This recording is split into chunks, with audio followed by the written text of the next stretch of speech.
আসসালামু আলাইকুম। বহুদিন পর চলে আসলাম আমার খুব একটা পরিচিত জায়গা, যেখানে প্রায় ৬টা বছর কাটাইছি। ক্লাস ৫ পাস করার পর 6 থেকে এসএসসি পরীক্ষা পর্যন্ত। দেখেন পিছনের বিল্ডিংটা হয়তো দেখতে পাচ্ছেন, ঠিক আছে? আমার স্কুলটি স্থাপিত হয়েছে ১৯৭৬ খ্রিস্টাব্দে। এটা কিন্তু তখন এই বিল্ডিং ছিল না। এটা কিন্তু তখন এই বিল্ডিং ছিল না, তাই না? তো এই যে বিল্ডিংটা হয়েছে, এই বিল্ডিং, তারপরে এই পাশে একটা বিল্ডিং দেখা, এখানে ছিল একটা টিন। হ্যাঁ, এখানে ছিল একটা টিন শেড। তো এই টিন শেডটা আমার এখানে যে টিন শেডটা ছিল, ওই যে এখন পুরনো মেন যে স্কুলটা, ওই যে দেখা যাচ্ছে এখন মেন যে স্কুলটা, মানে স্কুল তো পুরোটাই, মেন যে শেডটা, ওই শেডটা ছিল আমাদের ক্লাস হইতো। তারপর আমাদের এখানে দিল, এখানে ছিল একটা টিন শেড। এই টিন শেডটা আমরা, আমাদের অনেক স্মৃতি রয়েছে। আমাদের বন্ধু যারা ছিল, ক্লাসমেট যারা ছিল, এই শহীদ মিনার কিছু ছিল না। সব এত দুষ্টুমি, এত ফাজলামি আমরা করতাম যে স্কুলের যাই হোক, এটা বলা ঠিক না, তারপরে বলতেছি, স্কুলের যত টিন ছিল, বেড়ার বেড়ার টিন, জানালা সব আমরা, স্টিলের স্কেল ছিল, স্কেল দিয়ে কেটে কেটে কেটে ওই পাশে জানালা আরো বানাই দিতাম। মানে জানালা ছাড়া কোনো সেটের কোনো ছিল না, কি দোস্ত? মানে এমন একটা পরিস্থিতি আমরা করছি, ইতিহাস ইতিহাস করে দিয়ে গেছি। ও, ওই যে একটা কমন কমন রুম আছে, মানে এই যে ছোট্ট একটা ঘর দেখা যাচ্ছে, এটা একটা কমন রুম। ওইখানে শুধু মেয়েদের বসাইতো, শুধু মেয়েদের বসাইতো। আমাদের কমন বলতে কিছু ছিল না আমাদের সময়। এই যে পাশে যে কেসি গেট দেখা যাচ্ছে না, ওইখানে ছিল computer room. First time computer আনছে, 5টা কম্পিউটার ছিল, তাই না? 5টা না? 5টা। আমাদের শহীদ মিনার ছিল। আসেন, এই দেখেন, এই যে এখন কত সুন্দর অত্যাধুনিক শহীদ মিনার, এত সুন্দর অত্যাধুনিক শহীদ মিনার হয়েছে যে এখন বর্তমান স্টুডেন্টরা অনেক সুন্দরভাবে, হ্যাঁ, মানে ফুল, তারপরে শহীদদের স্মৃতি সবকিছু করতে পারবে। আর এখন 1 2 3 4তলা, 4তলা ভবন হয়েছে। পুরো বিল্ডিংটা দেখো, 4তলা ভবন। আর এখানে ছিল হলো টিন শেড। আর এখানে ছিল শুধু আমাদের, এখানে আমাদের সবচেয়ে উন্নত যে শেডটা ছিল, এটা আমাদের আমাদের ছিল উন্নত শেডটাই ছিল এটা। আচ্ছা হুজুর, এখানে আমরা ক্লাস করতে ফ্যাশন রুমে, ওই পাশের রুমে ক্লাস হইতো, আর ওই পাশে নামাজের রুম ছিল। তো আপনাদেরকে শুধু এই জিনিসটা দেখানো যে আমরা যখন ছিলাম তখন ছিল কি পরিবেশ, আর এখনের পরিবেশ কত সুন্দর হয়েছে। এই সেটটা ছিল, হ্যাঁ, 2008 9 10-এর কথা। তখন আমরা বিল্ডিং পাইনি, আমরা এক কথা বিল্ডিং পাইনি। আমরা যখন এসএসসি পরীক্ষা দিয়েছি তখন আমরা বিল্ডিং পাইনি, ঠিক আছে? তো দেখেন, এই যে পাশেতে দেখা যায় ওই বিল্ডিংটা, এই বিল্ডিংটাও নতুন। মানে এত সুন্দর সুন্দর পরিকল্পনা করে বিল্ডিং গুলা করছে। এখানে কোনো মাঠ ছিল না, এখানে আমাদের ছিল মানে অনেক খোঁজ। এখন তো বালি ভরাট করা, তারপরে এখানে ছিল কি বলে এটা, এখানে আমরা ভলিবল খেলতাম, ভলিবল খেলতাম। আর এইটুকু ছিল আমাদের স্কুলের মাঠ। এখানে স্যারদের সাথে অনেক স্মৃতি ছিল। ক্রিয়া যে স্যার ছিল, ক্রিয়া টিচার ছিল, টিফিনের সময় আমরা এখানে বল নিয়ে রেডি থাকতাম যে কখন আমরা খেলবো। প্রথম তো বড় ভাইরা যারা ছিল 10, তারপরে নিউ 10 যারা ছিল, আমরা তো তখন 6 7-এ ছিলাম। তো তাদের সাথে মানে এমন একটা আন্ডারস্ট্যান্ডিং করা লাগতো যে ভাই, বড় ভাই, আমাদের একটু নামানো যায় কিনা, কি? পরে যখন আমরা খেলা দেখাইলাম, ভলিবল খেলা, তখন তো আমরা প্রথম। জোরে বল, সমস্যা নাই, বল, তুই তো বলবি, তুই জানিস না।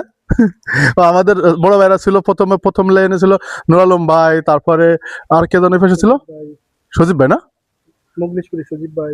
ও, যাই হোক, তো এই হলো হয়েছে আমাদের।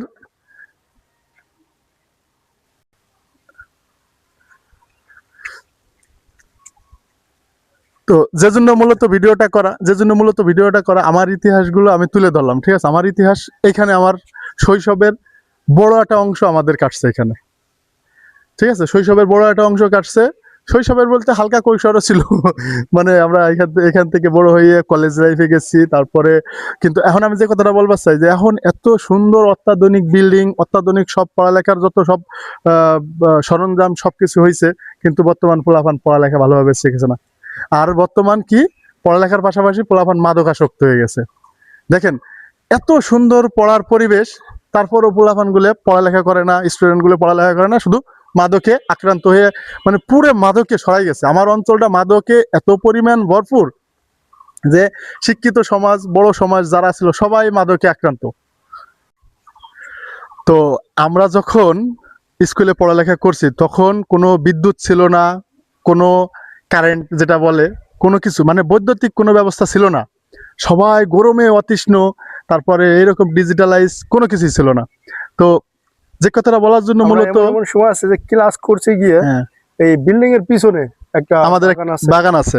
তো হ্যাঁ, যে কথাটা বললো আমার বন্ধু যে আমরা এমন সময়ও ক্লাস করছি গরমে প্রচন্ড পরিমাণ, এই যে বিল্ডিংটা ছিল বিল্ডিং এর পিছনে এই যে দেখেন গাছ দেখা যাচ্ছে, ওই গাছের পিছনে বসে বসে আমরা ক্লাস করছি। আর এখন স্টুডেন্টরা পুরো কারেন্ট মানে বৈদ্যুতিক এত পরিমাণ সাপোর্ট পাইছে, মানে কোনো কিছু পড়ালেখার জন্য কোনো কিছু কমতি নাই, কিন্তু পড়ালেখা কেউ করতেছে না। তো বলেন যে বর্তমান পরিস্থিতি এমন একটা পর্যায়ে দাঁড়াইছে যে সকল ফ্যাসিলিটি পাওয়ার পরেও আমাদের এলাকার বেশিরভাগ স্টুডেন্ট, কথা বলবো না, এলাকার যত যুবক যারা আছে সবাই, বেশিরভাগই, সবাই বলবো না, বেশিরভাগ কিছু কিছু যুবকরা আছে মাদকে পুরা ভরপুর আক্রান্ত, মাদকে আসক্ত। তো যাই হোক, যে কথাটা বলবো যে ভাই, বন্ধু, ভাই ব্রাদার যারাই আসো, ছোট বড়, মাদক থেকে দূরে থাকার চেষ্টা করো। এই যে পাশে মাঠ আছে, স্কুলের পিছনে মাঠ আছে, খেলাধুলা করা, তারপরে যত সব নিজেদের মানে ক্রিয়া অঙ্গনে যতটুকু যাওয়া যায়। আর পড়ালেখার তো পরিবেশ আছেই, যদি পড়ালেখা কেউ করতে চায় ঠিকঠাকভাবে পড়ালেখা করবেন, পড়ালেখা করলে ভাই শান্তি পাবেন।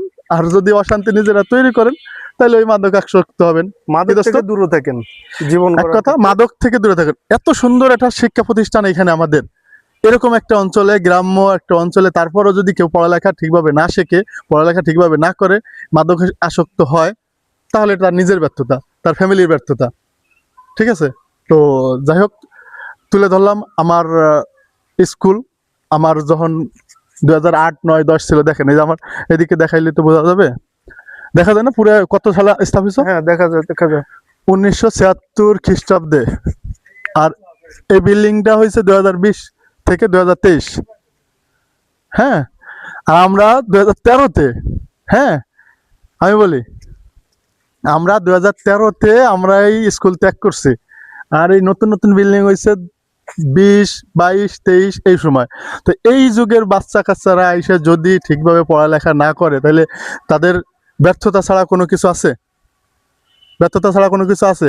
আশেপাশে সব কিছু প্রতিষ্ঠানগুলো এত বড় হয়েছে, দেখেন এলাকার পরিবর্তন হয়েছে, পাশে টাওয়ার আছে, ওই যে টাওয়ার দেখা যাচ্ছে, টাওয়ার আছে, মানে কোনো কিছুর অভাব নাই।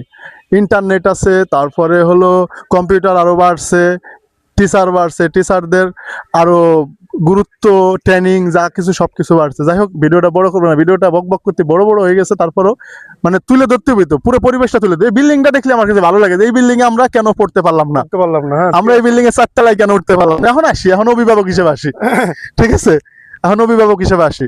এই যে একটা শহীদ মিনার, এই শহীদ মিনারটা আমরা মাত্র একটা মাঝখানের একটা পিলার পাইছি, তাও ওইখানে ওই যে ওই পাশে একটা পিলার ছিল, তা আমরা রাত বস জায়গায় কত কি অবস্থা, কত কিছু করছি। যাই হোক, মানে অনেক কিছুই বললাম। ভিডিওটা যারা দেখবেন, আমার এলাকার ভাই ব্রাদার, আমার এলাকার স্কুলের স্টুডেন্ট যারা আছেন, আমার টিচাররা যারা আছেন, তাদের প্রতি শ্রদ্ধা, সবার প্রতি ভালোবাসা রেখে ভিডিওটা আজকের মতো এখানে শেষ করছি। ভালো লাগলে লাইক, কমেন্ট, শেয়ার করতে বলবেন না। ইউটিউব থেকে দেখলে সাবস্ক্রাইব করবেন, আর যারা ফেসবুক থেকে দেখতেছেন আশা করি ফলো করে পাশে থাকবেন, এবং কমেন্ট করতে বলবেন না কারা কারা এই বাউশখালী স্কুলে পড়ছেন। ঠিক আছে, বাউশখালী স্কুলে যারা যারা পড়ছেন তারা আশা করি কমেন্ট করবেন, এবং ভিডিওটা শেয়ার করতে বলবেন না। আল্লাহ হাফেজ, আল্লাহ হাফেজ।